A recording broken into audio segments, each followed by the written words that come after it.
this is the reason that I asked you to sit with me and chat is to talk about this piece. And this is my 27th season, Colorado Symphony, and this wonderful chorus. And I think it's the first time that we're performing this. Yep. And it's technically his second symphony, even though it's not exactly, it doesn't sort of exactly fit the symphony bucket or rules. And as I understand it, you tell me if I'm wrong about any of this stuff, because this is a new piece for me. Yeah.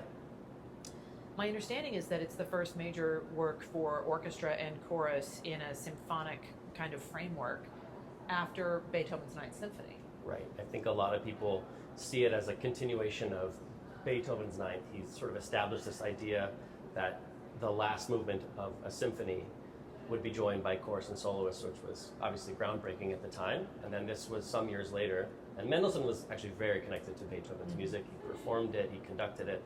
So yeah, it's really a continuation and an evolution in some ways of that idea. What's the evolution part? So it's interesting, Mendelssohn, he took the idea, in the way that Beethoven did it, things move very seamlessly. It's very intertwined. Mendelssohn called Lobgesang a symphony cantata. He really differentiated the two parts of the piece. So the first half is all instrumental music, 30 minutes or so of an instrumental symphony, and you could call it done there.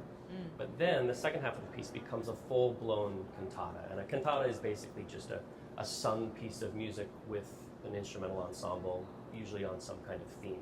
So you'd frequently see soloists and a chorus involved. So he wrote this really in the style of a cantata, like how Bach would write a cantata. Okay. So it's very much broken up with, here's a chorus, here's a solo, here's a duet. There's even a chorale in the middle of the cantata, which would be highly irregular, I think, for just a part of a symphony. Right. So he sort of took this idea and just kind of made it his own based on his interests, where he was living, what he was excited about and curious about at that time in his life. And he just wrote a full-blown cantata as the second half of the piece.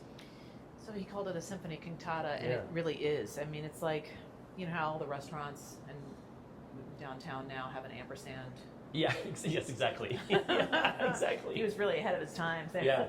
So it's the first three movements, right, that are just orchestral. Exactly.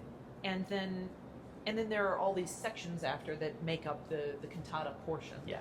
And you said there's even a chorale in the middle, and what you're describing for, I mean, just since we're on the topic of terminology, is a piece of music for chorus alone. Yeah, so, and even a little more specific than that. So, Mendelssohn was really interested in the music of Bach. He sort of famously, when he was 20, unearthed the St. Matthew Passion and performed it, which reinvigorated the public's knowledge of Bach and then their interest in Bach. Yeah. And then later, he lived a short life. He didn't live very long, unfortunately. But in the later portion of his life, he lived in Leipzig, where Bach lived, and he was the director of the Gewandhaus Orchestra. And so he, in that place, was really interested in the music of Bach. And you can really tell in the cantata portion of this piece. And Bach was, his music was very functional. It was sacred music. It was for the church. It's kind of why nobody really knew about it until Mendelssohn came around and started performing it. Right. But throughout let's take the St. Matthew Passion, for example.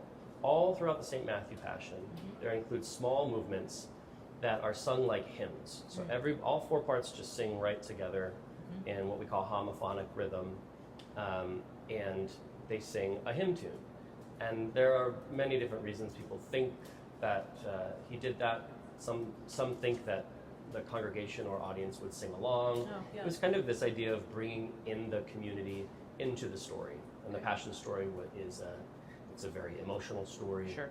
And so Mendelssohn, oddly, but uniquely, I think is probably a better word, put a true Baroque style chorale in the middle of this cantata, where it's only voices, it's fully a cappella, meaning no instruments, and they sing a hymn tune that would have been very well known at the time and is still sung today, I know that for sure. and it's a really unique sort of centerpiece to the cantata, Yeah. and really a nod to that Baroque, to that Johann Sebastian Bach style of cantata writing.